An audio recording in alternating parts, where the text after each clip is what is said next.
제62회 변리사 시험 결과 검토에 대해서 설명드리도록 하겠습니다. 저는 윤영금 변리사입니다. 자, 2025년 이번에 여름에 시험이 있었죠. 자, 이번 시험은 변리사 시험 제62회고요. 그렇기 때문에 62회에서는 2025년 여름에 있었고, 그 다음에 시험이 서울 지역에서 있었고요. 그 다음에 합격자 발표가 최근에 10월 29일에 있었습니다. 그래서 이번에 설명드리려고 하는 내용은 2025년 62회로서 진행된 변리사 시험의 제2차 시험 결과에 대해서 설명드리려고 합니다. 자, 그럼 변리사 시험은 합격자 기준이 어떻게 될까요? 자, 이 부분을 정확히 알고 계셔야 되고요. 변리사 시험을 준비하시는 분들도 1차 시험, 2차 시험이 있다는 건 기본적으로 아셔야 될 거고, 자, 우선 1차 시험은 객관식이 있고요. 그다음 2차 시험의 좀 내용인데, 2차 시험은 서술식, 논술식으로 이루어집니다. 자, 여러 가지 이제 필수 과목, 뭐 특허법, 상표법, 민사소송법과 선택 과목이 있는데, 자, 과목당 100점 만점으로 하고 있고요. 그 다음에 이제 필수 과목 외에 선택 과목이 있게 되는데, 선택 과목은 50점 이상. 자, 이거 맨 아래에 보시면 선택 과목은 50점이 넘게 되면 패스가 됩니다. 그래서 50점 이상을 받기만 하면 되기 때문에 점수가 더 많거나 이런 것들은 영향이 없습니다. 그 평균 점수를 낼 때 선택 과목은 패스만 하면 되고 영향이 없다는 거 알고 계시고요. 그 다음에 필수 과목은 특허법, 상표법, 민사소송법인데 각 과목에 40점 이상이 돼야 됩니다. 왜 그러냐면 40점 미만으로 맞게 되면 꽈락이 돼서 꽈락이 한 과목이라도 있으면 다른 과목이 점수가 높다 하더라도 합격할 수가 없게 됩니다.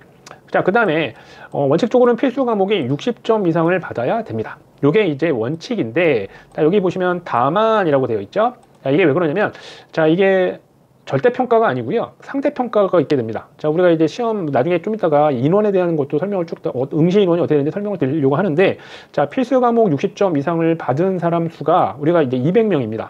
최소. 그 다음에 이제 동점이 있거나 그러면 200명 이상일 수도 있게 되는데, 최소 합격 인원 200명보다 적게 되면, 자, 60점이 이하더라도 그 점수를 60점 이하로 받을 수 있게 되는데, 60점이 넘은 경우가 거의 없습니다. 보통 53점, 55점 이런 경우가 대부분입니다.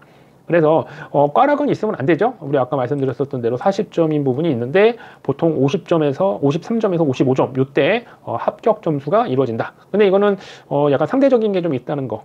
왜냐하면 같이 시험 본 사람들이 평균적으로 점수가 높다 그러면 60점 가까이도 나올 수도 있고, 그렇죠. 그러니까 이제 요런 것들은 동점자라면 다 붙겠지만, 요게 60점 이상이 원칙이지만 200명이기 때문에 그렇다는 거. 200명 요 부분을 기억을 해두시기 바랍니다. 그 외에 지식재산처 경력자의 경우에는 이제 과목을 좀 적게 봅니다. 그래서 2과목만 응시하는 경우가 있고요, 1과목만 응시하는 경우가 있는데, 자, 이런 경우는 일반 수험생분들은 좀 관련이 없겠죠. 아쉽겠지만 지식재산처를 경력하신 분들은 이런 내용을 너무 잘 아실 거고요. 자, 그러면 2025년 62회 변리사 시험의 인원이 어떻게 되는지, 자, 지금 말하는 거는 우리가 지금 2차 시험을 얘기를 하는 겁니다. 2차 시험. 자, 2차 시험이기 때문에 지금 보시면 2025년 1200명 정도 됩니다. 실제로 응시한 인원은 1138명. 그래서 합격은 우리가 최소 200명이라고 했는데 동점이 있을 수 있다고 했죠. 그래서 90% 이상이 응시를 했지만 1200명을 기준으로 했을 때 합격률은 한 18%, 17.66%인데 18% 정도 된다는 거. 보통 18% 정도 되고 있습니다. 16에서 18% 정도. 근데 이제 잘못 알고 계시면 안 되는 게 1200명밖에 안 보내 라고 생각을 하시는데, 그렇게 생각을 하시면 안 되고요. 이게 왜 그런 거냐면, 우리가 변리사 시험은 1차 시험, 2차 시험이 있습니다. 1차 시험은 1차 시험 같은 경우에는 객관식을 보는데, 보통 제가 변리사 시험 학원에서 강의를 하거나 여러 가지 얘기를 보면 한 4-5천 명은 되는 것 같습니다. 실제 인원을. 그런데 이제 시험 대상이 이제 응시하거나 이런 걸 보면 보통 3천에서 4천 이렇게 되는데, 좀 줄었었다가 올해 좀 늘었죠. 이런 것들이 보통 이제 여러 가지 판단하는 게 의치대라든지 다른 시험에서 유입되는 경우들이 많이 있게 되거든요. 여러 가지 감정평가 시험도 있을 수 있고 그런 것들 분야가 좀 다르긴 하겠지만, 보통 이제 의치대랑 많이 연결되는 게 저희 변리사 시험인데, 약 3,000명 정도는 된다는 거, 이렇게 기억을, 3,500에서 4,000명 정도는 된다는 거. 그 기준으로 보면 우리가 이제 아까 처음에 말씀드렸었던 1200명은 이게 왜 그러냐면 1차 시험에서 600명을 뽑게 되고요. 그 다음에 한 번 시험에 통과를 하게 되면, 제가 올해 2025년에 1차 시험에 합격했다 그러면 2026년에도 한 번 더 볼 수 있게 됩니다. 그러다 보니까 한 600에서 700명, 그러다 보니까 1200에서 1300명이 나올 수밖에 없는 겁니다. 보통 동점자도 있을 수 있고 하는 거기 때문에. 그래서 요 기준으로 18%라고 하지만 4000명 정도에서 200명을 뽑는다, 이렇게 보시면 됩니다. 이게 기본적인 수치적인 거고요.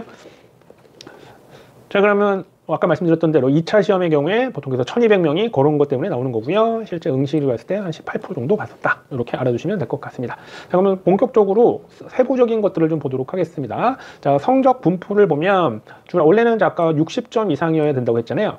그러면 60점이라는 거는 요길 기준이겠죠. 그래서 매년 이제 쭉 보면, 그런데 지금 몇 명 안 되죠. 뭐 3명, 뭐 16명, 5명 이렇게 되는데, 자, 그렇다면 실제 200명 정도는 요즘에서 만들어지겠죠. 그래서 평균 합격 점수가 53점, 55점. 그래서 53점에서 보통 많으면 57점까지도 있는데 그때 성립이 됩니다. 그러니까 점수가 몇 점이냐를 막 따질 필요는 없고요. 뭐 어쨌든 열심히 하셔야 되지만 이 자기가 점수 나오는 것도 나중에 합격을 할 때만 알 수 있고요. 1차 시험은 객관식이라 좀 점수가 명확하지만 2차 시험 같은 경우는 채점을 해야 돼요. 논술 시험. 그러니까 정확하게 알 수가 없습니다. 어쨌든 점수 뭐 자기가 이제 어느 정도 썼느냐에 따라서 대략적인 느낌은 있겠지만 점수를 명확하게는 알 수 없는데 평균 점수 같은 것들은 이제 좀 사후적으로 그냥 우리 확인하는 정도다라고 보시면 되고요. 이거보다 더 중요한 거는 과목별 이런 것들을 체크를 하셔야지 공부 방향이 나오게 됩니다. 자, 그러면 제일 중요한 거입니다. 우리가 이제 필수 과목, 우리 특허법, 상표법, 민사소송법, 요거를 이제 필수 과목이고요. 선택 과목에는 여러 가지 다른 것들이 있게 되겠죠. 자, 보시면 자. 특허법 같은 경우에 작년에는 좀 어려웠다는 걸 알 수가 있겠죠. 우리가 아까도 어떤 55점 이런 것들 기준으로 여기를 이제 어떤 합격 점수라고 보는데 그게 엄청 없었다는 거죠. 점수가 되게 낮았었고 그러다 보니까 갑자기 올해는 작년에 대비해 좀 쉬웠죠.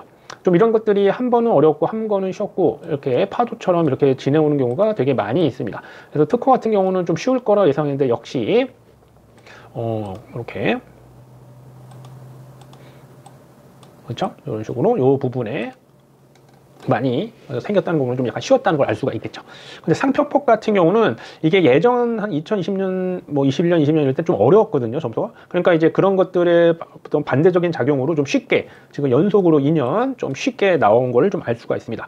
그렇기 때문에 우리가 조금 이제 여러분들 2026년을 준비하시는 분들, 특히 2차 시험 같은 경우에는 상표법이 어렵게 되지 않을까, 이렇게 좀 예상이 되고 있습니다. 자, 그 다음에 이제 민사소송법을 보도록 하겠습니다. 민사소송법 같은 경우에는 2024년도에 쉬웠다는 걸 알 수가 있죠. 점수를 보면. 그런데 2025년도에 어렵게 나왔습니다. 이번 시험에. 그러면 다행이라고 볼 수도 있겠죠. 민사소송법은 조금 좀 난이도가 낮게 나올 가능성이 있지 않을까. 그럼 뭐 그렇다고 해서 뭐 민사소송법 공부하지 마라 이런 건 아니겠지만 그런 부분들이 작용될 수 있겠구나 이런 것들을 아실 수 있게 됩니다. 됐죠? 자, 그렇게 해서 필수 과목을 통해서 여러분들 점수를 통해서 내년 2026년에는 어떤 식으로 나올지 이런 것들을 체크해 볼 수가 있다는 것을 알 수 있는데, 자, 다시 한번 정리하면 특허법은 조금 다시 좀 어렵게 나올 가능성이 좀 높고요. 상표법 같은 경우가 특히 어렵게 나올 수 있겠죠. 그런 것들은. 민사소송법은 조금 쉽게 나오지 않을까 이렇게 좀 예상을 해보게 됩니다. 자, 그 다음에 이제 같이 보셔야 되는 게 뭐냐면 꽈락률을 좀 보셔야 됩니다. 자, 꽈락률은 아까 40점이 기준이 된다고 말씀을 드렸었죠. 40점인데, 자, 40점 미만으로 맞게 되면 우리가 다른 점수가 높아도 떨어지게 됩니다. 상표법은 예전엔 3, 40% 이상이었는데 지금 몇 년간은 조금 약간 쉬웠습니다. 꽈락률이 뭐 20%도 안 되죠. 그렇기 때문에 2026년도에도 계속 유지하면 좋겠지만 갑자기 어려워질 가능성이, 난이도가 높아질 가능성이 높다는 걸 쉽게 알 수가 있고요. 특허법 같은 경우에는 조금 꽈락률이 낮아졌죠. 그렇기 때문에 또 역시 특허법 역시 약간은 높아질 가능성이 높다. 그러니까 어쨌든 이제 선택 과목이 패스대로 되다 보니까 선택 과목에 많은 이렇게 집중을 안 해도 되는, 약간 뭐 노력이 좀 약간 시간을 배분하지 않아도 되는 그런 부분이 있다 보니까 특허, 상표, 민사소송법이 더 중요해졌거든요.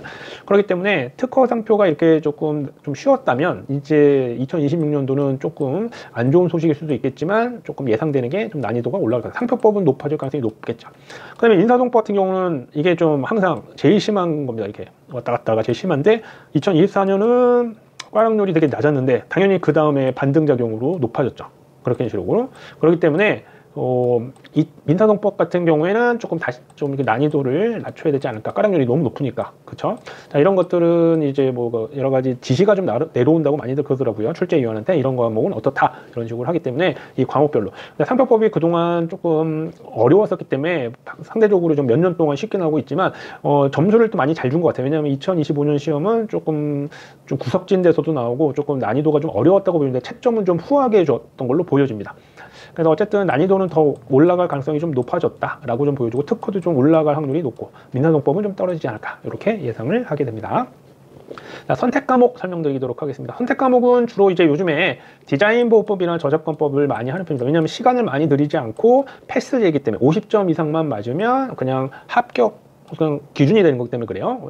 예전에는 제가 공부할 때만 해도 저는 이제 45회 합격자고요. 2008년도에 합격을 했는데 패스제로 바뀐 게 뭐 이렇게 오래되지는 않았습니다. 그러다 보니까 뭐 뒤에 나오는 뭐 회로이론이라든지 이런 것들은 뭐 80, 90, 뭐 80점, 70점이 잘 나오거든요. 그러니까 이런 회로이론을 선택한 사람들한테 되게 유리한 시험이기도 했습니다. 다른 특허 상표별 시험을 못 봐도 이거 회로이론에서 회복을 해서 붙은 경우, 그러니까 좀 그런 것들을 조금 약간 형평성 같은 것 때문에 했는데 그래서 패스제로 바뀐 거거든요. 그러다 보니까 당연히 전략적으로 해야 되잖아요. 그래서 자기가 전공이 뭐 회로이론이나 뭐 전기, 전자, 화학이라 하더라도 디자인 보호법이나 저작권법을 선택하는 경우가 많이 있고 뭐 여러 가지 합격자를 봐도 최고령이라든지 최연소를 이런 경우를 봐도 짧은 시간 내에 다른 특허 상표 이런 걸 더 많이 확보해야 되니까 이런 쪽으로 많이 투자를 하고 있다. 고득점을 받기는 어렵지만 50점만 넘으면 된다는 장점이 있어서 디자인 보호법이나 저작권법을 많이 선택을 하고 있고요. 그리고 뭐 기본적으로 좀 인기 과목인 게 연력학, 그 다음에 화학 쪽에서는 보통 반응공학, 유기화학을 하게 되고요. 그 다음에 전자 쪽에서는 회로이론 이런 것들을 많이 해왔습니다.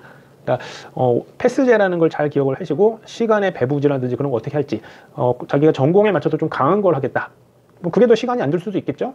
그 다음에 좀 전공보다는 그냥 법률적인 부분에 조금 더 호감이 있고 좀 시간이 더 맞는 것 같다. 그러면 특히 디자인 보호법 같은 경우는 1차 과목 중에 하나이기 때문에 또 시간적인 어떤 아끼는데 되게 도움이 되거든요. 그래서 그걸 선택하는 경우가 많이 있게 됩니다.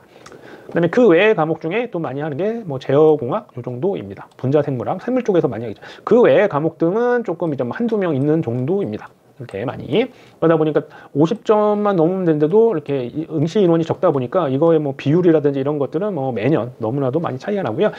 기본적으로 많이 선택하는 것들은 시간적인 것과 전공, 자기 여러분의 어떤 기준 하에서 선택을 하셨으면 좋겠습니다.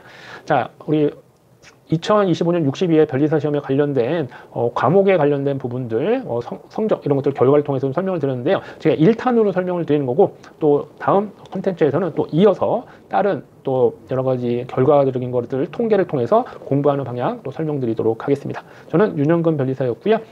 다른 콘텐츠로 또 찾아뵙도록 하겠습니다. 좋아요, 구독 눌러주시면 더 좋은 콘텐츠 만드는데 많은 도움이 될 겁니다. 감사합니다.